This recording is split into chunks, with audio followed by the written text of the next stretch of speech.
Okay, so I did it.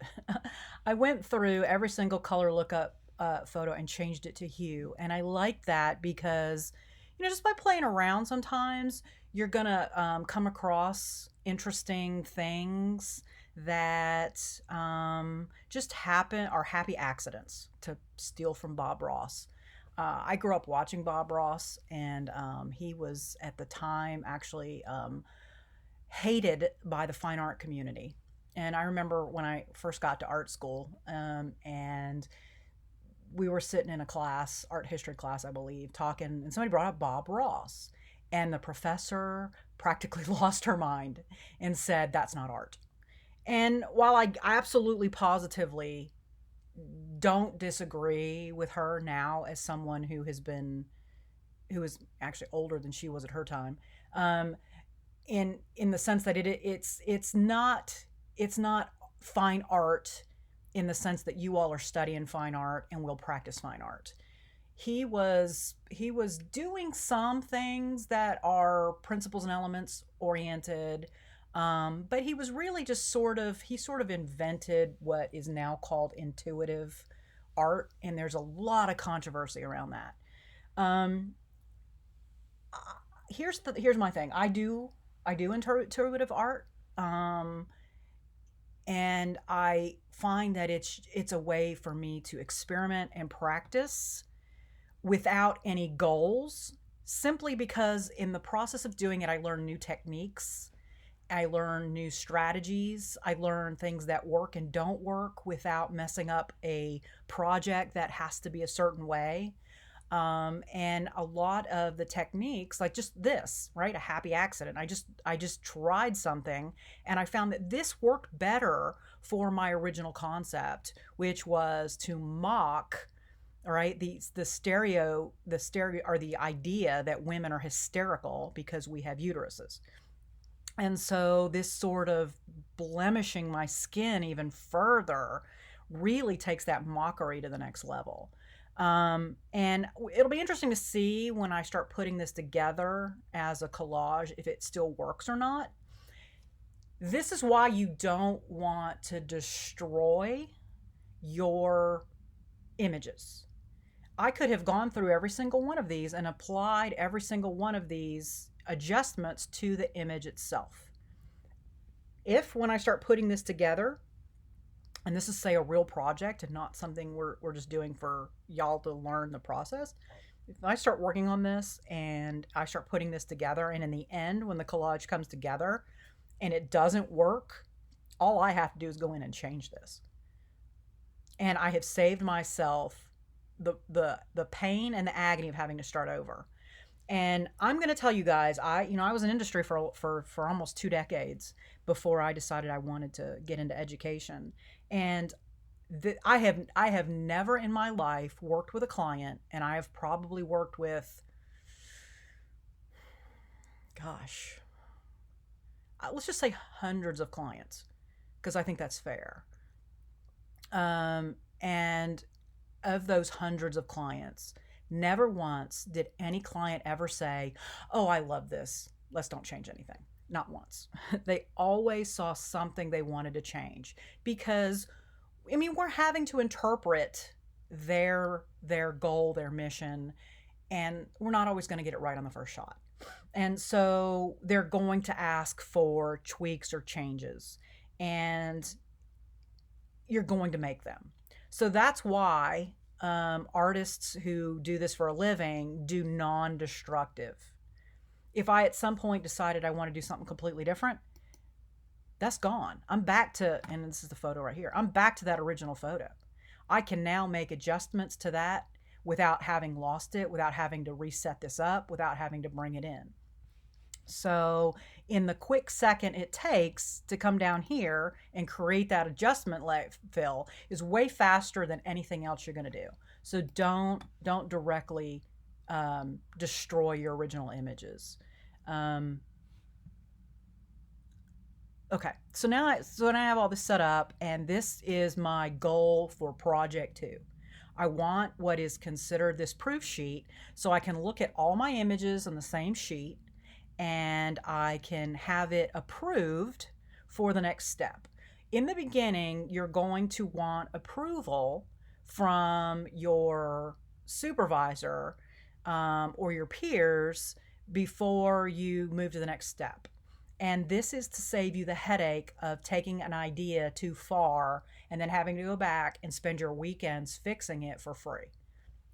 That's another thing that one reason that you guys have an advantage coming here to a technical college is that every single one of your instructors has practiced in industry. In a university, sometimes they don't. Sometimes they just have their academic background.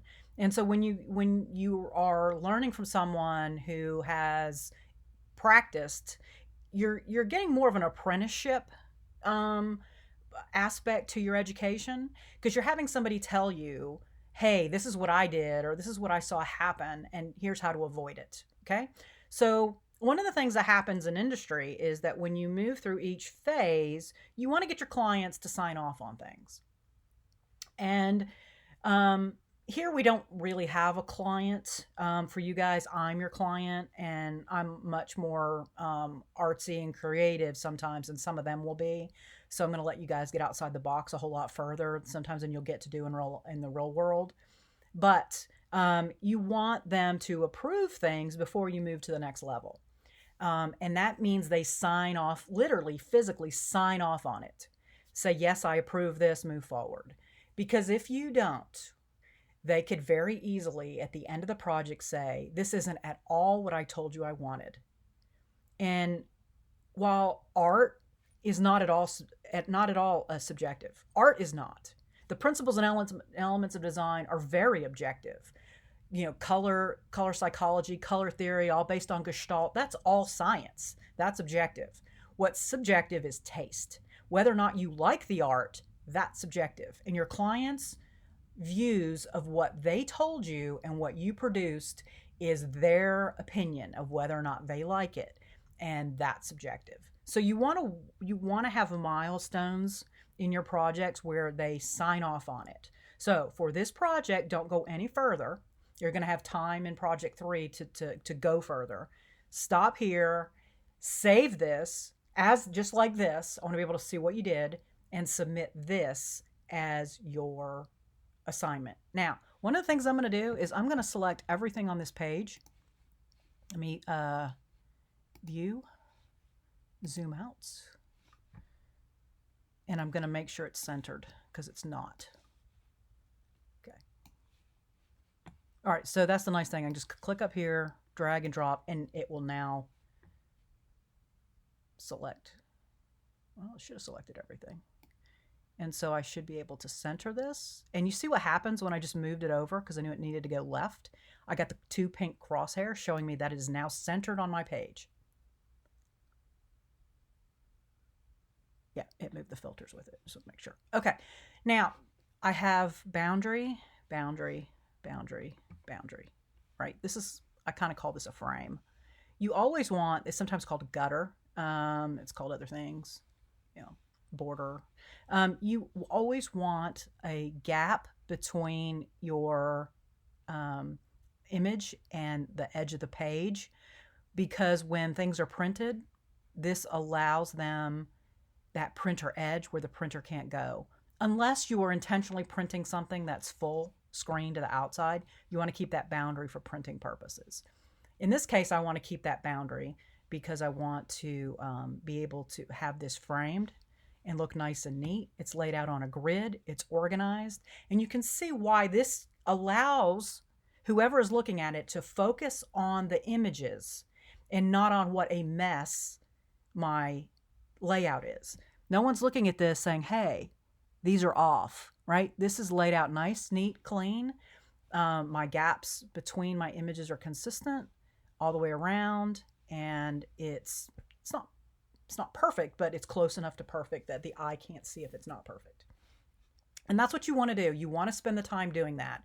And when you don't, it's a typo. It's a visual typo. It's the equivalent to somebody reading something you've written and noticing that you've misspelled words or misapplied punctuation. Like it or not, our right brains are trained to see things that are off grid, off pattern. And that is because that is a survival technique when we lived in the wild. When you are scanning your surrounding and you notice something's off, that's either food or it's a danger or it's a mate, right? And that in the wild is very important to survival. And so we still take that with us, even though we live indoors now. And so when we look at something, if something's off, our eye is going to go to that thing that's off. And let me just show you what I'm talking about. Let me just drag and grab this one, and I'll show you what I'm talking about.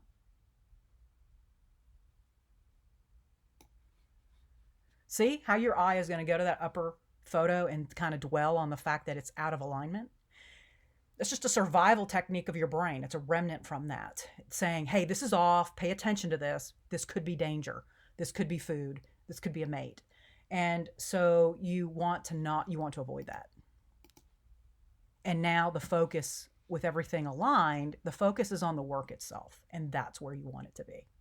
Okay, so get these lined up. This is your proof sheet. This is what you're submitting for project 2. Okay, so I'm going to end this here, and we will work with these photos in the next series for project 3.